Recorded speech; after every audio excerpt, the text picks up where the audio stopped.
Sí. Sí, ¿gusta usted hablar primero, consejero?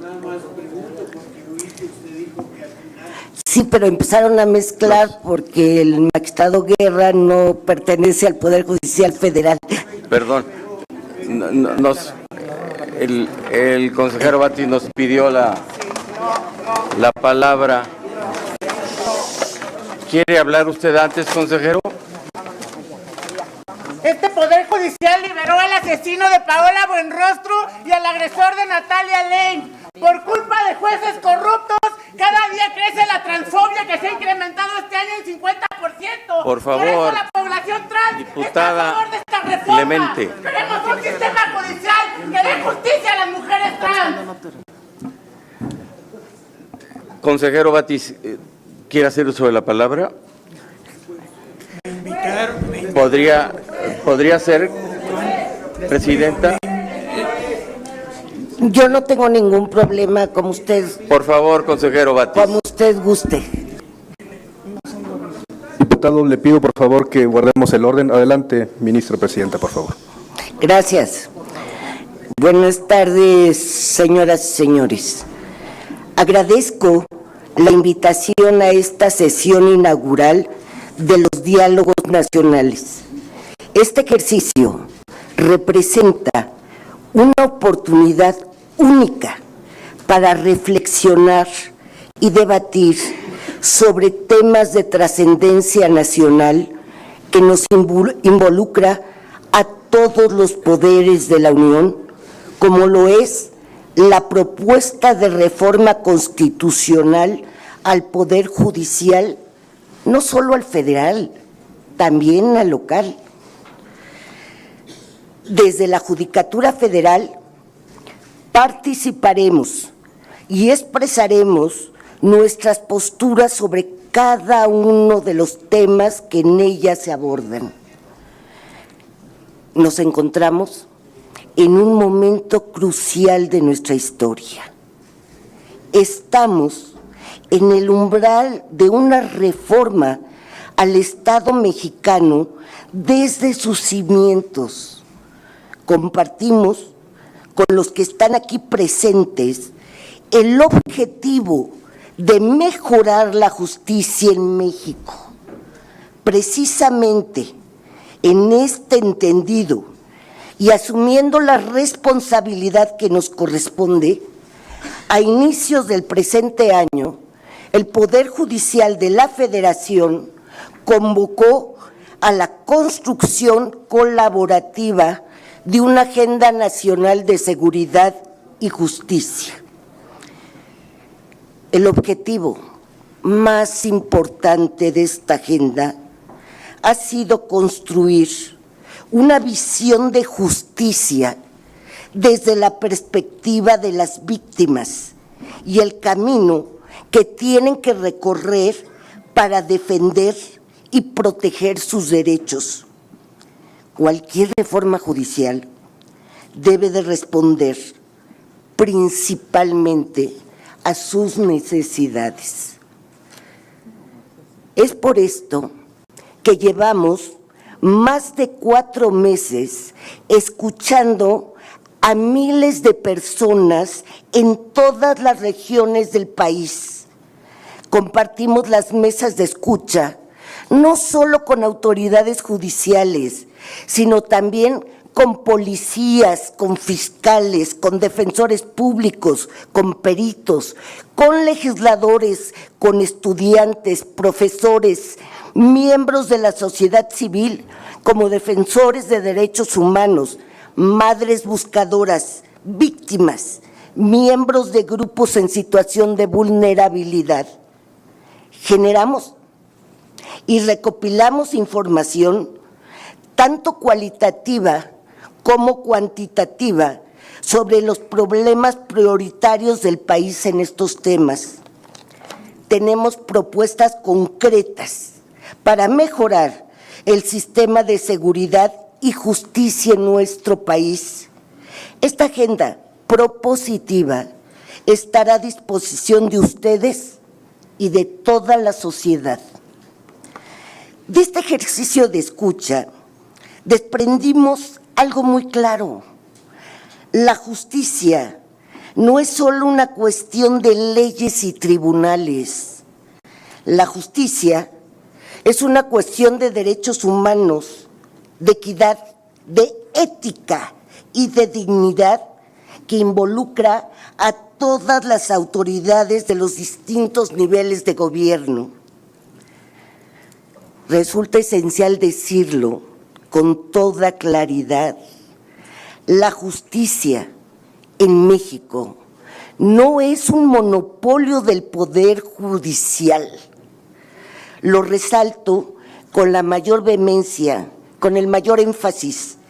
Pensar en una reforma al Poder Judicial implica, como mínimo, reflexionar sobre el papel que desempeña como piedra angular para mantener la paz y la cohesión al resolver de manera imparcial e independiente los conflictos que surgen en una sociedad democrática.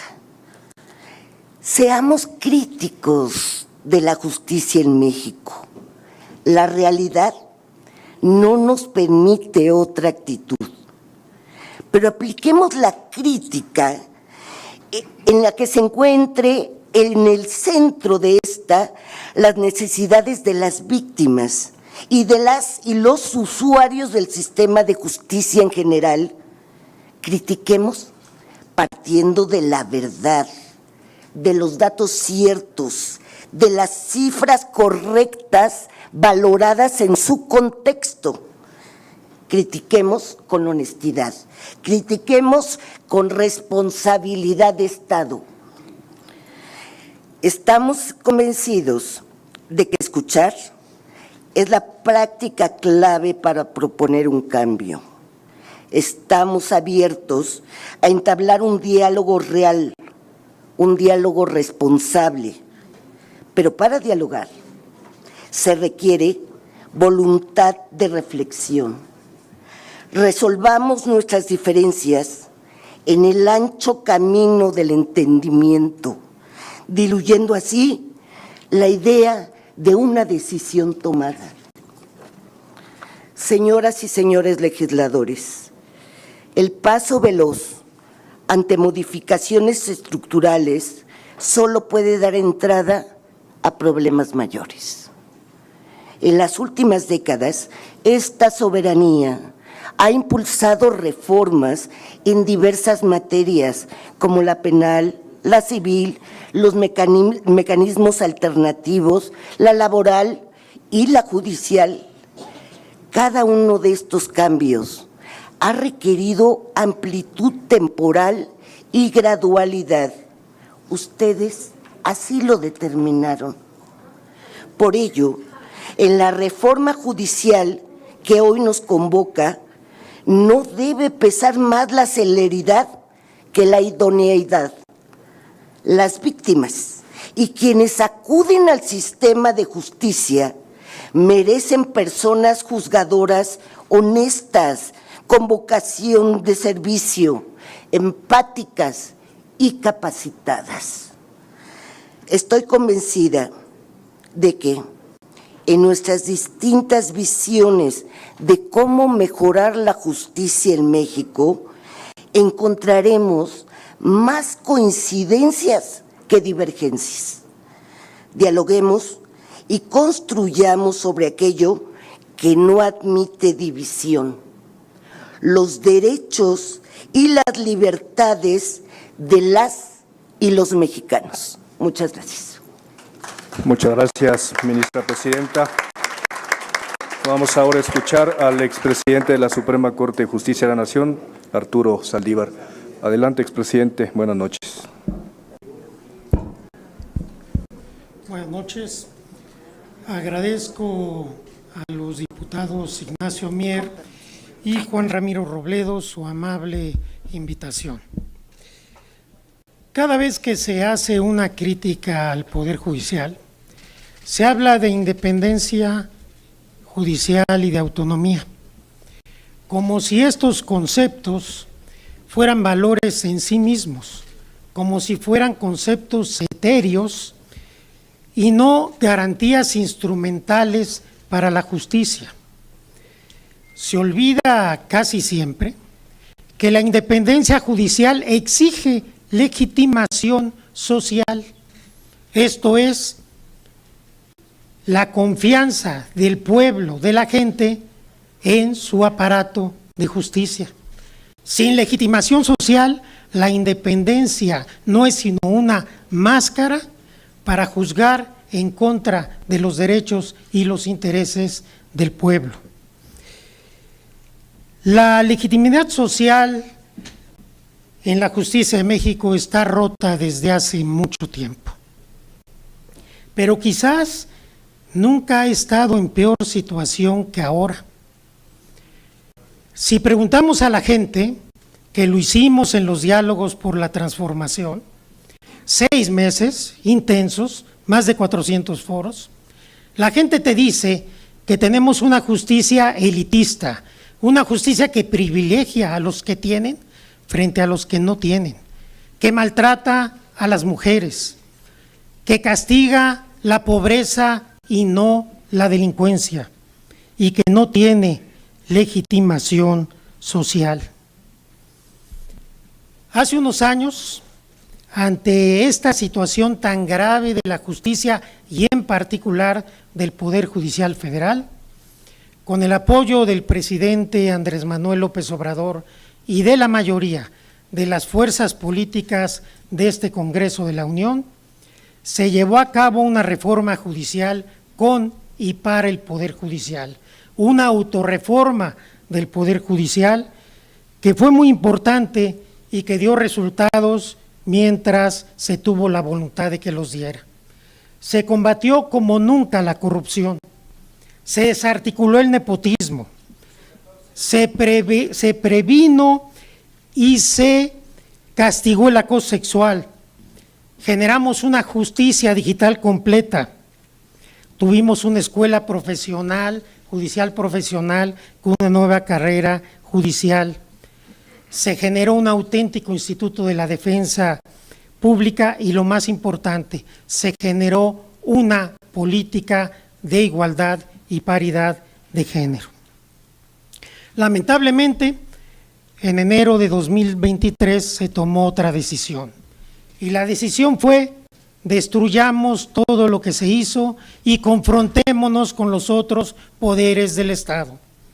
Y entonces se dejó de combatir la corrupción, se regresó al nepotismo como cultura, se quitaron las políticas de paridad de género y de igualdad, la escuela judicial volvió a ser el club de amigos y el Instituto de la Defensoría Pública, el patito feo del Poder Judicial.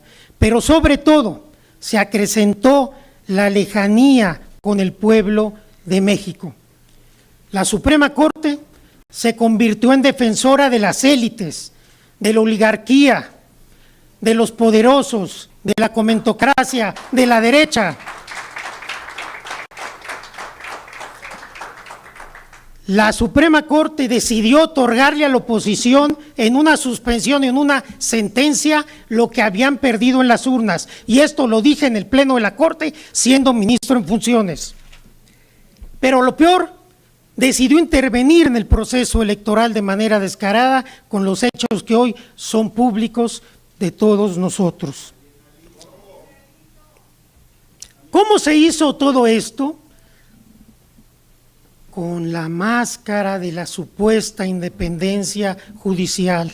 Somos independientes y podemos hacer lo que queramos y no tenemos que darle explicaciones a nadie.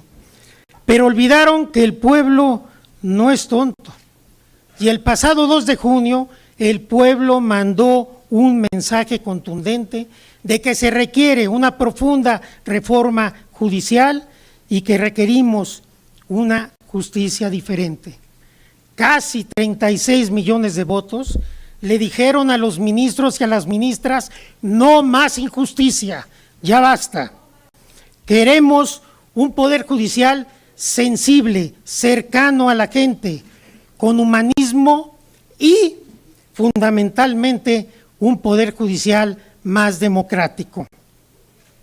Tenemos hoy un claro mandato popular que no podemos traicionar. Más de 35 millones de mexicanos y mexicanas, casi 36 millones de votos, votaron por el Plan C y porque las mexicanas y mexicanos elijamos a nuestros jueces y juezas en las urnas mediante el voto popular. La justicia no es un privilegio, la justicia es un derecho.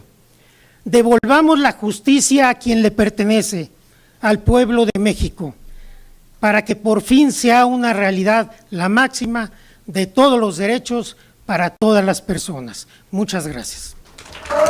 Muchas gracias, ministro. Presidente Juan Ramiro, un mensaje final, por favor.